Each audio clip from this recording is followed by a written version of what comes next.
Operasi Siwa 5 2018 sebanyak 3.414 kendaraan ditilang.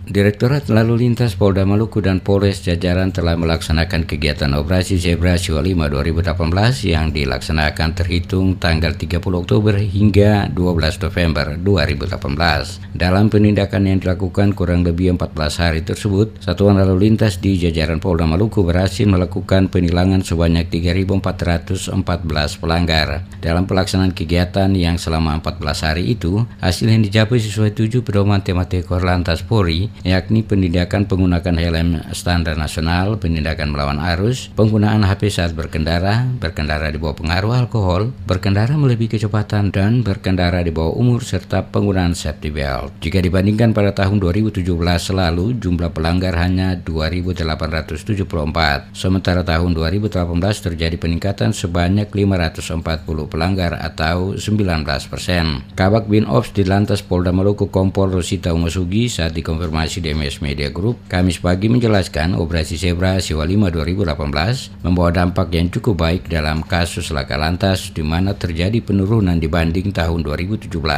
Tahun 2017 misalnya terjadi 15 kasus laka lantas dan pada tahun 2018 turun menjadi 14 kasus. Untuk korban meninggal dunia yang tadinya 8 orang pada tahun 2017 turun menjadi 5 orang di 2018. Untuk korban luka berat sebanyak 14 turun menjadi 6. Hanya saja untuk korban luka ringan terjadi peningkatan dari 5 menjadi 15 orang. Pada tahun 2017 dibandingkan 2018 ini terjadi peningkatan sebanyak 19%, di mana pada tahun 2017 penindakan yang dilakukan sebanyak 2.874 tilang. Pada tahun 2018 ini naik menjadi 3.414 tilang atau sebanyak 540 tilang. Kemudian dari kegiatan tersebut juga membawa dampak yang cukup baik dalam kasus laka lantas di mana terjadi penurunan kasus. Pada tahun 2017 kasus laka lantas yang terjadi sebanyak 15 kasus, kemudian pada tahun 2018 turun menjadi 14 kasus. Jadi terjadi